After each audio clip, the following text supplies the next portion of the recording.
अरे अरे बाहर जाके खेलो बेटे। अरे शू करो जो भाई, जल्दी करो, बारात अभी आती होगी। अरे विकास, ये यहाँ पे रख दो।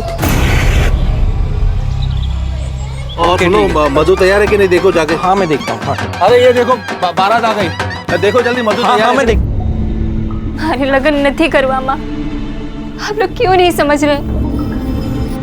ये सब गलत है माँ, ऐसा मत कर। बहुत થઈ ગયું તારું, कुछ गलत नहीं है। ऐसा ही होता है और ऐसा ही करना पड़ता है। चल तैयार हो जा। मुझसे नहीं होगा माँ। अरे अभी तक तुम तैयार नहीं हुई हो? बाहर बारात आके खड़ी है। चल फटाफट तैयार हो जा। अने बा તમે બહાર જાઓ, પપ્પા તમને બોલાવે છે, ભારત का स्वागत करना है।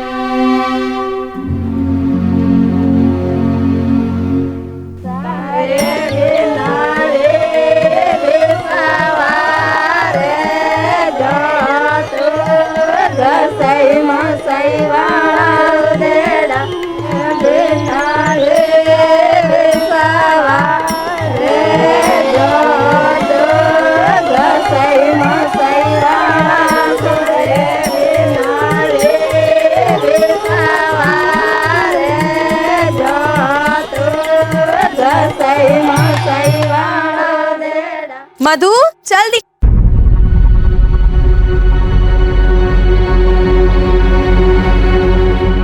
मधु मधु मधु, हे भगवान, मधु कहाँ गई? अरे भाई जल्दी करो, विधि भी खत्म होने को आई है। अरे मधु तैयार है? अरे क्या है मधु? वो कहीं नहीं दिख रही। वो कहीं भाग तो नहीं गई?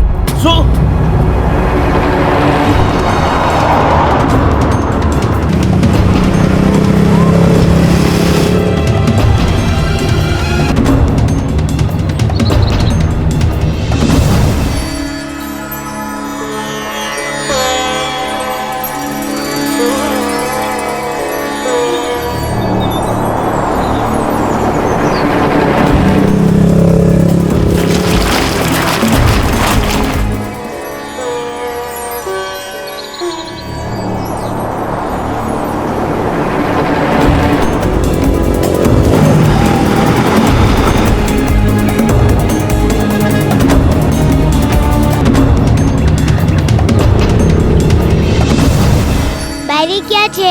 अधीरो थाय शू बाबू? तुझे बड़ी उत्सुकता है? हाँ? औरतें सजने संवरने में बहुत समय लेती हैं, क्यों?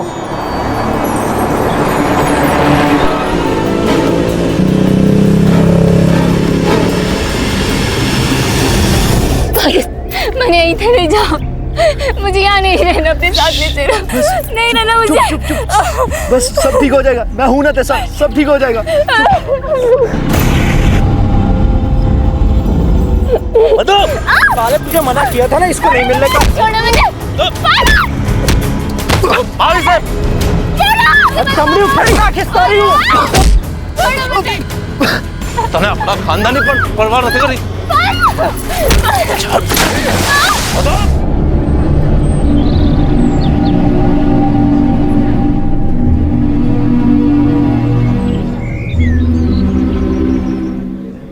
क्या छे, इतना समय थोड़ी लगता है। अरे भाई बहू कहाँ है? कितनी राह देखेंगे, मुहूर्त निकली जैसे। वो देखो आ भी गई।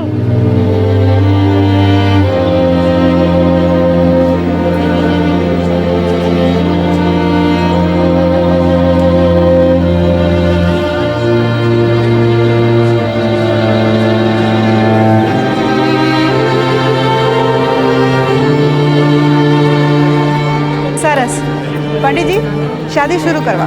ओम स्वस्ति न इंद्रो वृद्धस्वः स्वस्ति न पूषा विश्ववेदाः ओम गणानां त्वा गणपतिं हवामहे प्रियाणां त्वा प्रियपतिं हवामहे निधीनां त्वा निधिपतिं हवामहे वसो मम आहुजानि गर्वत्वामजासि गर्वत्वम् ॐ।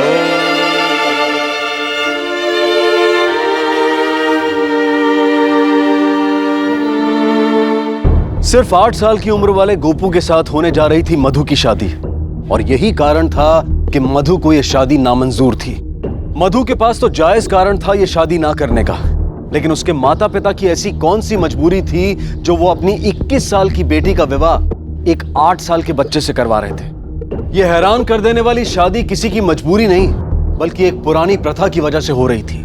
एक ऐसी अनुचित प्रथा जिसके तहत एक नौजवान लड़की की शादी उसी के समुदाय के एक छोटे से बच्चे से करवा दी जाती है। इस प्रथा को बनाने का उद्देश्य यह था कि इस समुदाय के लड़के कभी भी अपने घर वालों के खिलाफ शादी ना कर लें। इसलिए लड़के की शादी कम उम्र में ही उसी के समुदाय की किसी भी उम्र की उपलब्ध अविवाहित लड़की से करवा दी जाती थी, ताकि इस समुदाय का वंश आगे चलता रहे। पारस एक अलग समुदाय से था, फिर वो चाहे कितना भी काबिल क्यों ना, बेशक मधु से प्यार करता हो, लेकिन जो प्रथा के खिलाफ है उसे पाप माना जाता है। इसलिए पारस और मधु की शादी होनी नामुमकिन थी। ये कैसी प्रथा थी जो पुरानी और काल विरुद्ध धारणाओं की वजह से मधु और गोपू पर थोपी जा रही थी? आखिर कहां ले जा रही थी ये प्रथा मधु और गोपू को, उन दोनों के बीच के इस अजीबोगरीब रिश्ते को? देख बहू, हमारे छोकरों को ना गरम दूध नहीं पसंद है। दूध उबाल लेना, ठंडा कर लेना, फिर उसे दिया करना, और उसके मन पसंदीदा गिलास में देना। वो देख ऊपर कार्टन में रखी है, जब भी दूध देना उसी में देना, समझी?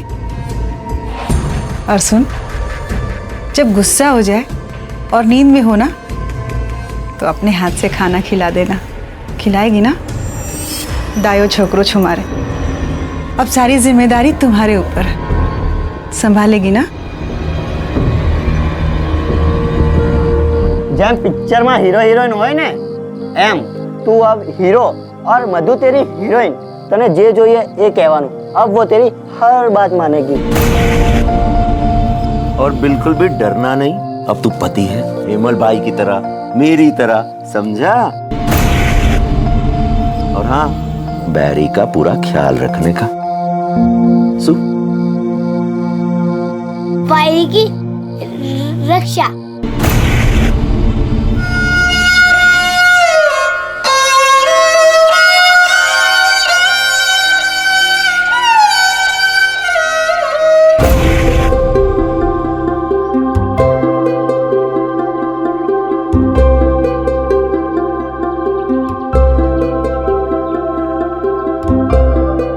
पारस, अभी ना, शादी के बाद। इतना टाइम मुश्किल है यार। मुश्किल है, लेकिन करना पड़ेगा।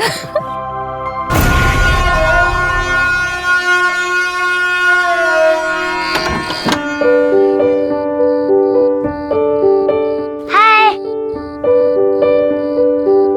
बैरी, तुम मुझे एक कहानी सुनाओ ना।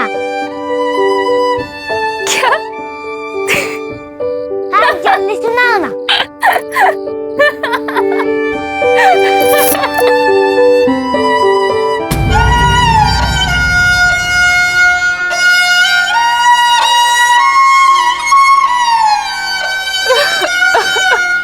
अरे तुम रो क्यों रही हो? प्यार, रोमांस और हर वो वैवाहिक सुख जिसका सपना मधु ने देखा था, वो एक पल में चकनाचूर हो गया। इस प्रथा में एक औरत की भावनाओं की, उसकी जरूरत की, उसके सपनों की, उसकी इच्छाओं की कोई जगह नहीं थी। मजबूरी में ही सही, लेकिन मधु ने अपने पति के प्रति अपनी हर जिम्मेदारी को निभाने की पूरी कोशिश की, पर धीरे धीरे उसे अंदाजा हो गया कि यह जिम्मेदारी वाकई बड़ी मुश्किल थी।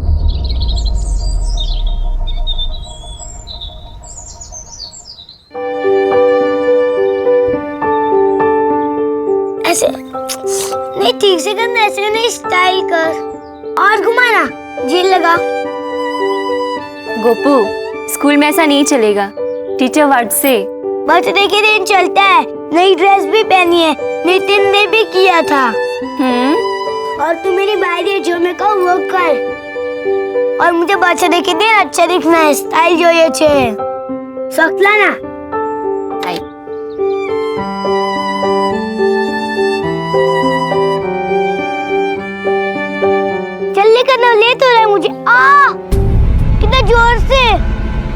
શું થયું? कितना जोर से बांधी, लग रहा है मुझे। શું કરે છે છોકરી? बच्चा है ना, लग गया इसे। वो भी जन्मदिन के दिन ढीला कर दी से। जन्मदिन मुबारक हो छोटू सरकार, हैप्पी बर्थडे।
माँ जी, मैं थोड़ी देर यहाँ रुकना चाहती हूँ। वो आरती होने वाली है, आरती करके आऊँ? घर में बहुत सारा काम है। ठीक, मगर जल्दी आना। चलो बेटा।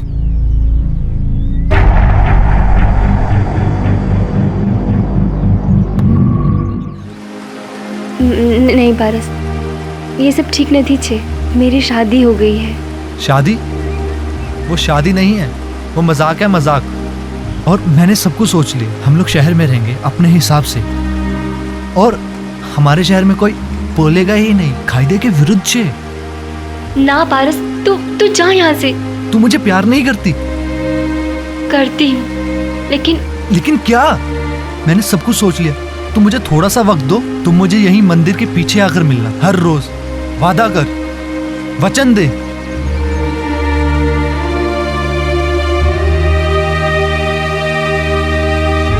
ठीक है।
बोलो ना।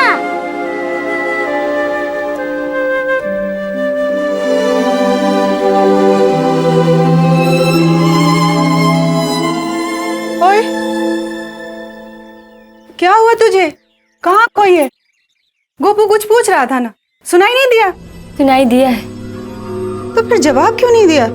जरूरी है हर बात का जवाब दूं? पागल हो गई है? पति है तेरा, वो बच्चा है। बच्चा है तो बच्चा ही रहने देते, शादी क्यों करवाई? शू, जबान चलाती है। मेरी बायरी को क्यों मार रहे हो? गोपू तू जा यहाँ से, जा।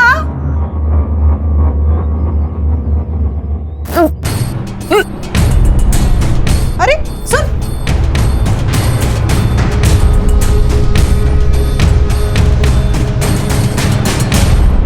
वे इतने परेशान क्यों, ऐसे क्यों खड़े हो गए? मिठाई खिलाओ बंसी बेन, खुशी बात छे।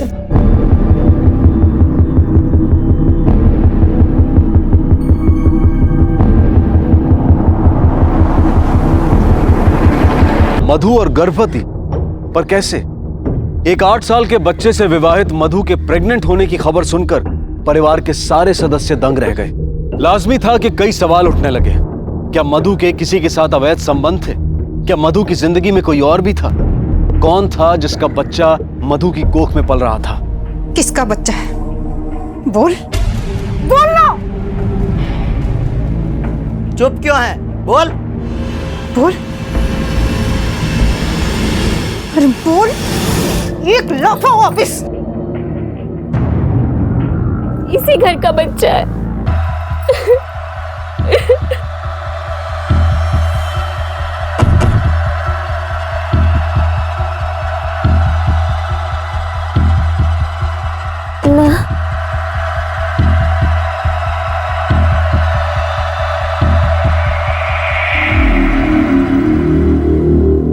सुनो, सुना मैंने सब। क्या बोली वो? इसी घर का बच्चा है। अरे लेकिन तुम्हारा पर क्या गरम था? मुझे सब दिखता है। देखा है मैंने तुम्हें मंदिर में से घूरते हुए। बोलो, गए थे ना उसके पीछे? हाँ गया था, लेकिन उसको देखने नहीं, उसका पीछा कर रहा था। उसके यार को देखा है मैंने, जिसका बच्चा उसकी कोख में पल रहा है। समझी ना? ये बच्चा किसका हो सकता है? क्या कहा था उसने? बच्चा इसी घर का है। इसीलिए मैं शादी के खिलाफ थी। उसकी अपनी जरूरतें हैं, उसकी बस कर अब, बहुत हो गया। बक बक करे छे। जा, जब जाके सो जा।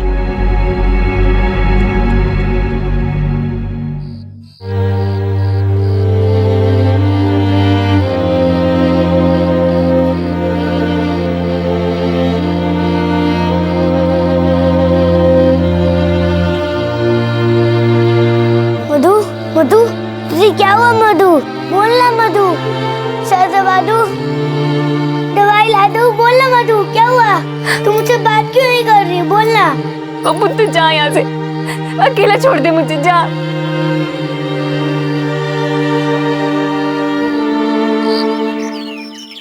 अरे आप लोग मेरी बात तो सुनिए। चुप रहो, ले जाओ अपनी बेटी को। नहीं चाहिए ऐसी बहू हमें। अरे बोल ना, कौन है इस बच्चे का बाप? काका, क्यों मारा मेरी बायरी को? मत मारो।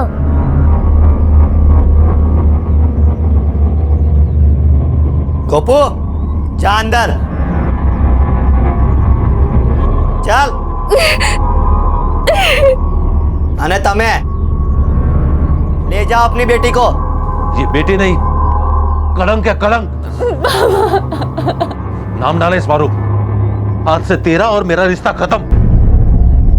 ममता, चलो यहां से, छोड़ो इसे यहां पर, चलो। मेरी बात तो सुनिए आप। छोड़िए अपनी यार के पास काम तारू कहीं है। चल जा। आप चुप क्यों है? बताते क्यों नहीं? बोलिए ना, बताइए सबको कि ये बच्चा आपका है।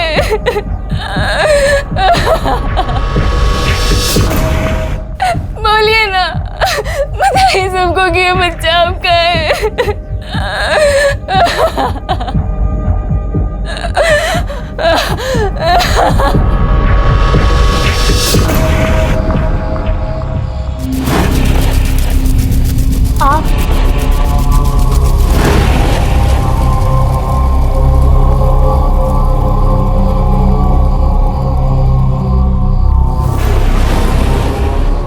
रो मत, शांत हो जाओ। आओ मेरे साथ, आओ।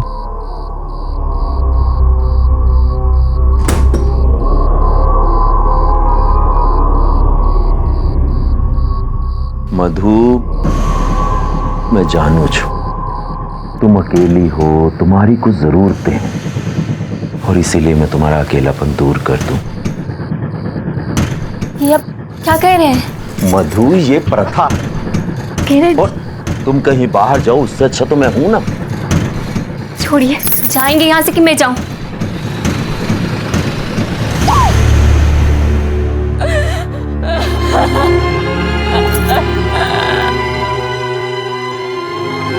हाँ तो कोई मोटी बात न थी। मैं तो सिर्फ इसलिए चुप था कि मैं नहीं जानता था ये बच्चा मेरा है या किसी और का। नहीं, ये बच्चा आपका है, किसी और ने छुआ तक नहीं मुझे। हाँ हाँ ठीक है, कोई बात नहीं। बंसी, आज से इसका और बच्चे का ध्यान रख।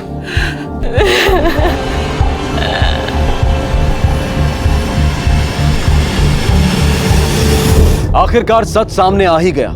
मधु के ससुर ने ही हर बार मधु के साथ बलात्कार किया था।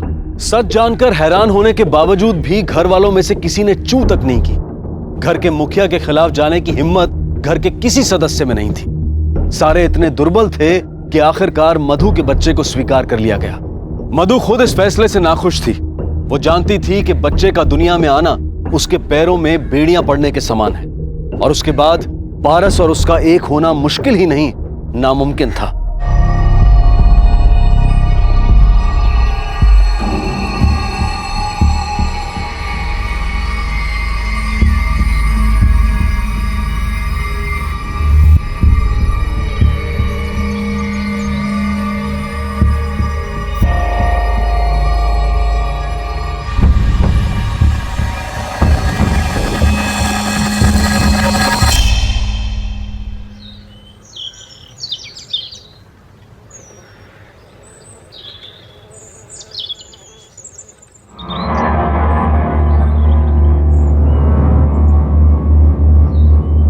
पारस, तुम यहाँ क्या कर रहे हो? जाओ यहाँ से। मैं मंदिर में तुम्हारा इंतजार कर रहा था, तुम नहीं आई तो मुझे आना पड़ा। अच्छा ये सब छोड़ो, सुनो, मैंने सारी तैयारी कर रखी है, तुम्हें सिर्फ मेरे साथ चलना और मैं। अरे तेरी हिम्मत कैसे हुई? घर में घुस गया, निकल। ये हमारे बीच की बात है और तुम्हारे बीच कुछ हो भी नहीं सकता और ना होगा, समझा? चल चल चल तुम जाओ यहाँ से, छोड़ दो। क्या बोलेगी? मत मारो। चल निकल निकल। छोड़ दीजिए, मत मारिए उसे। पारस, जाओ तुम यहाँ से। पारस,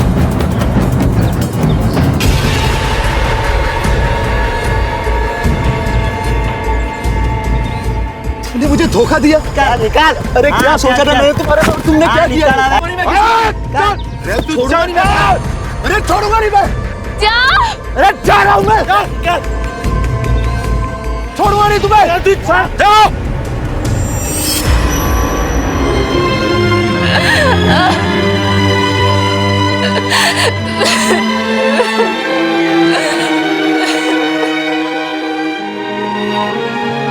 जेयू किवे रीते धमकी दी, 2 टके का आदमी। तुम्हारे माटे नाकामी थाई गई छू ने।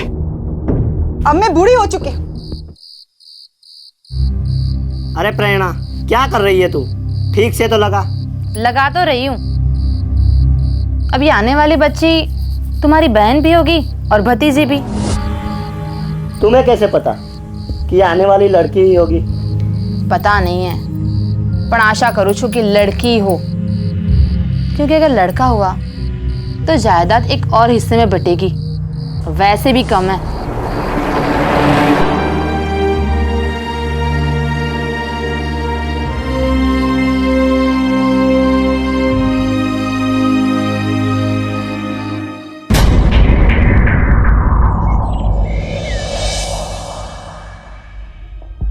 आखिर मधु ने एक लड़के को जन्म दिया। वो बच्चा जो ऐसे लोगों से घिरा था जो उसके आने से नाखुश थे। यह आने वाला बच्चा वाकई बदकिस्मत था। उसकी राह में प्यार और ममता के फूल नहीं बल्कि नफरत और निराशा के कांटे बोए जा रहे थे। ऐसी संतान जो अपनी दादी को सोच में डाल दे कि वो वाकई उसका पोता है या बेटा। ऐसी संतान जो अपने भाई में केवल ईर्ष्या और जायदाद बांटने का दर्द पैदा करे। यह बच्चा वाकई बदकिस्मत था।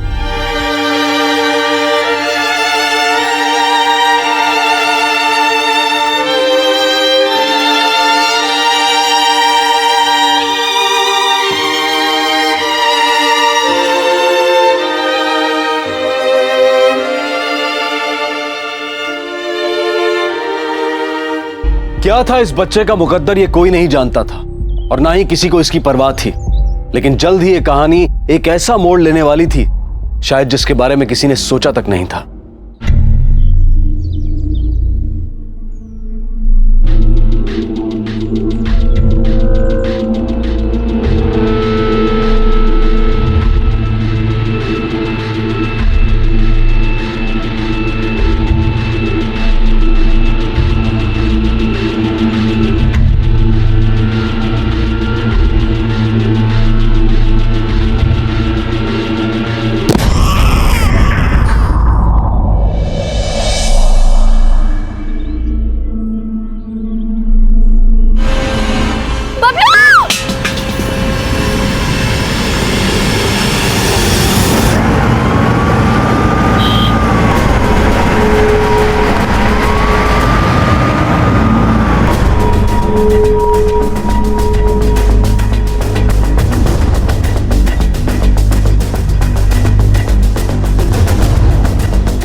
कैसे हुआ ये सब? इंस्पेक्टर साहब, मधु की आवाज सुनकर हम यहाँ दौड़े चले आए। देखा यहाँ बच्चा गिरा पड़ा था और ये खून निकला हुआ था। ये सब तो पोस्टमार्टम के बाद ही पता चलेगा। लेकिन पोस्टमार्टम के बच्चा है, अब नहीं रहा। ये सब क्यों? प्रोसीजर करना पड़ता है, फिर चाहे वो एक्सीडेंट हो या मर्डर। अरेंज करो पोस्टमार्टम। Yes sir.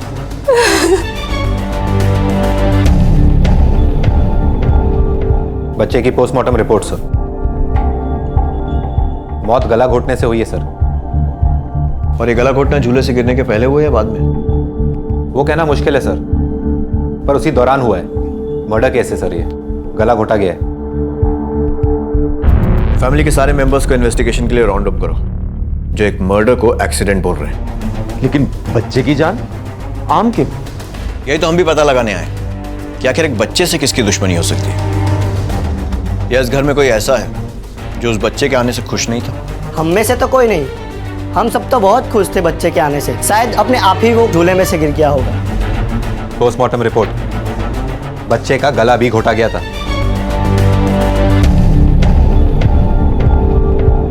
तो फिर किसी बाहर के आदमी ने किया होगा। हो सकता है।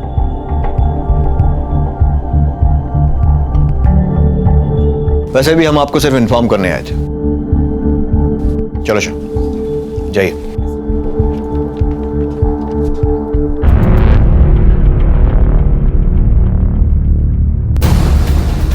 आपसे पूछताछ क्यों रोकी सर?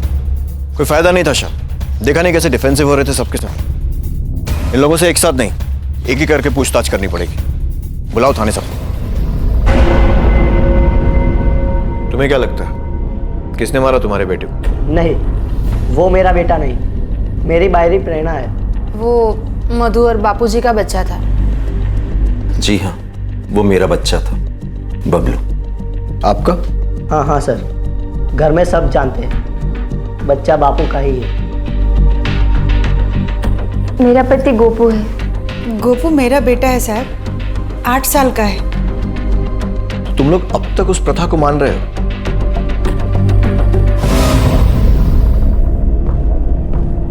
जब मौत हुई तब तुम कहाँ थे?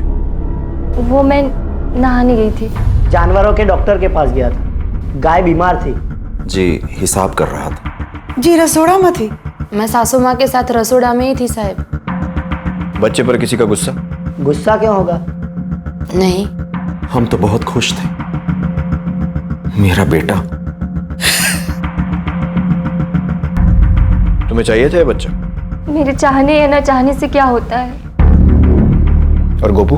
ज्यादा करके तो मधु ही गोपू का ख्याल रखती है, जब से उन दोनों की शादी हुई है। बाहर के किसी आदमी पर शक? नहीं, कोई नहीं है।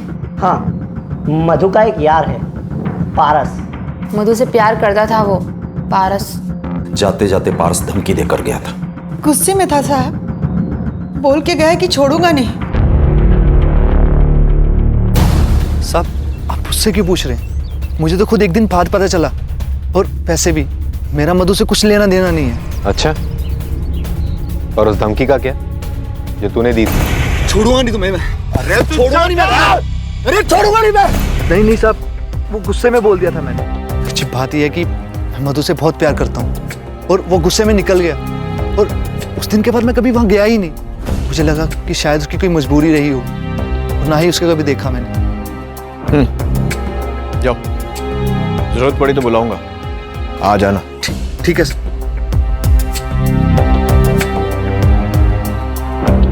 अभी कुछ कहना मुश्किल है परिवार वालों के नाते रिश्तेदारों पास पड़ोसियों से पूछताछ करो। हमारा ना तो उस मधु से और ना ही उसके बच्चे से कोई लेना देना है। मधु इस शादी से बच्चे से खुश थी? जवाब दो। संपत, थाने ले चलो। ना साहब। नहीं, वो इस शादी से खुश नहीं थी। हम लोगों ने जबरदस्ती, पर साहब प्रथा से, और प्रथा तो निभानी पड़ती है ना। तहकीकात से यह तो साफ हो गया था कि घर में ये बच्चा किसी को नहीं चाहिए था। इस अवांछित बच्चे के आने से मानो सारे परिवार में उथल पुथल मच गई थी। घर के हर सदस्य के पास इस मासूम बच्चे से निजात पाने की वजह थी, लेकिन कौन था वो, ये कहना अभी मुश्किल था। जहां एक तरफ सारे परिवार वाले खुद इस घटना से हैरान थे, वहीं दूसरी तरफ एक दूसरे पर उंगली उठाने में उन्हें देर नहीं लगी। सारी गुत्थियों का जवाब इस परिवार में ही छिपा था और इनमें से ही कोई एक इस जवाब को बड़ी चालाकी से छिपा रहा था। कौन था वो, ये जानने के लिए पुलिस फिर से पूछताछ में जुट गई। ठीक से बच्चे का ख्याल नहीं रख सकती थी? तेरी वजह से घर में सब चुप कर अब। क्या चुप रहे बापू? इसकी वजह से पुलिस हमारे पीछे पड़ी है। और नहीं तो क्या? तो फिर कौन हो सकता है? इस घर का कोई ना कोई सदस्य ही होगा। अरे हम क्यों करेंगे? इससे पूछो, इसी ने बच्चे का गला घोट दिया होगा। वैसे भी नफरत करती थी उससे। अरे बच्चा था वो मेरा, चाहे जैसे भी इस दुनिया में आए हो, बेटा था वो मेरा। तो तुम कहना क्या चाहती हो? ये सब हमने किया है। अब आसे मत भाया कर।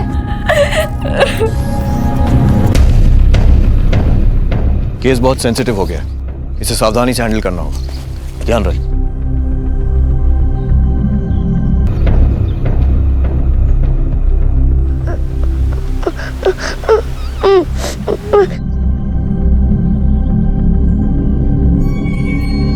गोपू नाम है ना तुम्हारा? क्या हुआ बेटा, केम रड़े छे? सत्य करते रहता, जब वो बेबी था तब भी, अब जब वो मर गया तब भी, इसलिए मुझे अच्छा नहीं लग रहा है। बच्चा है ये, आप इसे क्यों परेशान कर रहे हो? हम आपसे ही सवाल पूछने आए, और ये हमसे नहीं, आपसे परेशान है। चलिए अंदर। ये केस हैरान कर देने वाली घटनाओं का एक पिटारा था जो अब खुल चुका था और एक एक करके सच पुलिस के सामने आ रहा था, जैसे जैन द्वारा मधु के साथ किए गए बलात्कार का सच। लेकिन इस सब के बावजूद भी पुलिस को इस केस में ज्यादा बढ़त हासिल नहीं हुई। पुलिस एक बार फिर सबूतों की जांच करने में जुट गई। सर, घर वाले तो सारे एक दूसरे पर उंगलियां उठा रहे हैं। मोटिव हर किसी के पास है, मधु की बच्चे के लिए नफरत।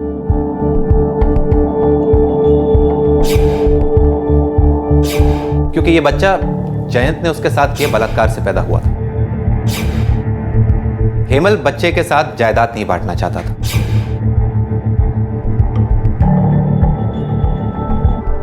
फिर बंसी की मधु के लिए नफरत।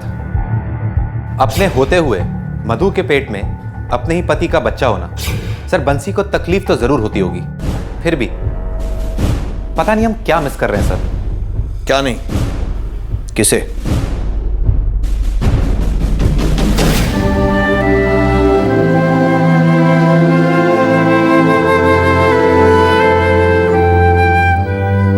क्या हुआ मधु, तू क्यों रो रही है? तुम्हें क्या पड़ी है? हर बात जानना जरूरी है। क्योंकि तू मेरी भाई है। जब तू रोती है तो मुझे अच्छा नहीं लगता है। पापा ने कहा था ना, भाई की रक्षा करने के लिए मैं किसी को तुझे रुलाने नहीं दूंगा। पहले वो बेबी ने रुलाया, अब वो गंदा बेबी तो चला गया, तो फिर क्यों रो रही है तू? बताना क्यों रो रही है? बोलना बोलना बैरी क्यों रो रही है? मुझे नहीं पता कि गोपू के कहने का क्या मतलब था, लेकिन उसकी बातें सुन के कुछ अजीब लगा, इसीलिए मैं आप लोग के पास बताने चली आई। शक तो हमें भी हुआ था, लेकिन ये बात कंफर्म करनी पड़ेगी। तो हम लोग उसे चिढ़ाते थे ना, तो एक दिन वो जोर से चिल्लाया। चिल्लाया था? क्या बोला उसने? उसने बोला कि मुझे वो अच्छा नहीं लगता, वो मेरा बेटा नहीं है। ये एक नहीं है, ऐसी कई ड्राइंग्स हैं जिसमें बच्चे को मिटाने की कोशिश की गई है।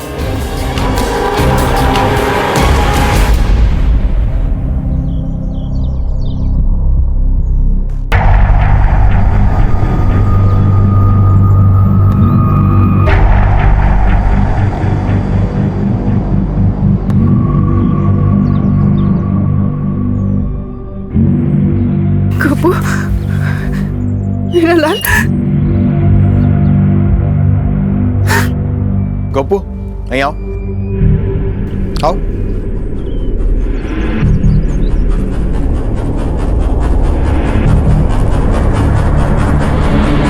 કેમ છે? આજો, તારા માટે। स्कूल कैसा था? अब अच्छा लगता है ना? बबलू बेबी चला गया तो? हम अभी भी रहते हैं, बेबी बनने के बाद भी।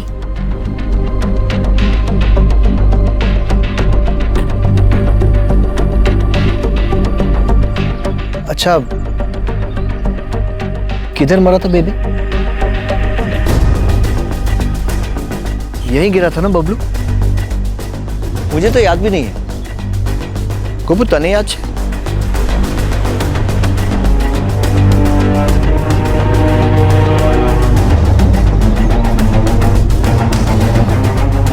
हाँ, यही मरा था बेबी। झूले में झूल रहा होगा ना? कोई जोर जोर से झूले को धक्का दे रहा होगा, पर बेबी तो झूले में ही मर गया था। नहीं, झूले में नहीं मरा था, जिंदा था।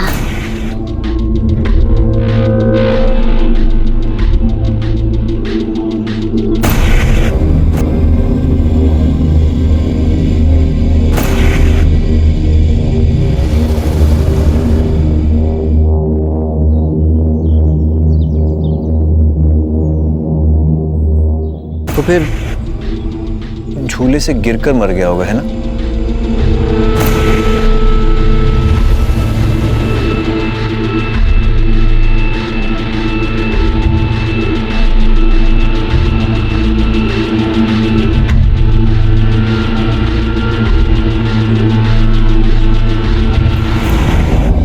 नहीं, झूले से गिरकर भी नहीं मरा, इसलिए मैंने उसका गला दबा दिया।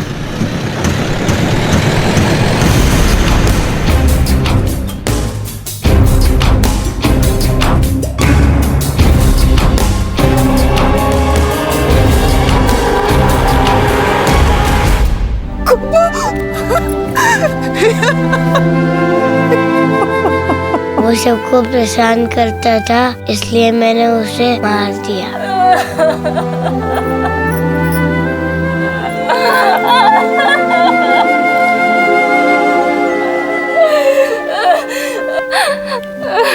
मैंने कहा था ना वारी, मैं किसी को तुझे रुलाने नहीं दूंगा, क्योंकि तू मेरी वायरी है। कातिल के सामने आते ही सारा परिवार दंग रह गया। किसने सोचा था कि गोपू ने उस मासूम बच्चे बबलू की जान ली होगी। एक प्रथा ने इतनी जिंदगियां एक पल में बर्बाद कर दी। ऐसी प्रथाएं युगों पहले किसी कारण से रची गई थी, अपनाई गई थी, लेकिन बदलते वक्त के साथ ये जरूरी है कि हम इनका परीक्षण करें, विश्लेषण करें और जरूरत पड़ने पर इन प्रथाओं को त्याग भी दें। इंसान की भावनाओं को उलझाकर उन्हें तोड़ मरोड़ देने वाली ऐसी प्रथाओं का क्या फायदा? क्या फायदा ऐसी प्रथाओं का जो उससे जुड़े सभी व्यक्तियों का जीवन बर्बाद कर दे? जैसे मधु, जिसके सारे सपने इस प्रथा के नाम बलि चढ़ गए, जिसका बलात्कार हुआ उसके अपने ही ससुर द्वारा, और सच जानने के बावजूद भी सारे परिवार ने उसकी उपेक्षा की, एक बार फिर सिर्फ प्रथा के नाम पर। जैसे गोपू, जिस पर 8 साल की उम्र में एक पति बनने की जिम्मेदारी सौंप दी गई, जिसने उस मासूम बच्चे को एक कातिल बना दिया। जरा सोचिए कितनी अस्वाभाविक, कितनी अनुचित धारणा है ये। वक्त आ गया है कि हम ऐसी निरर्थक और हानिकारक प्रथाओं से हमेशा के लिए मुंह मोड़ लें, इससे पहले कि ये और मासूम जिंदगियां बर्बाद करें। अब मैं अनूप सोनी आपसे विदा लेता हूं, फिर मुलाकात होगी अगले एपिसोड में एक और चौंका देने वाले केस के साथ। तब तक अपना और अपने परिवार का ख्याल रखें और देखते रहें क्राइम पेट्रोल डायल 100। सबक एक को सीख हम सबको। जय हिंद। इस तरह के और भी एपिसोड देखने के लिए हमारे चैनल को सब्सक्राइब करें और बेल आइकन दबाना ना भूलें।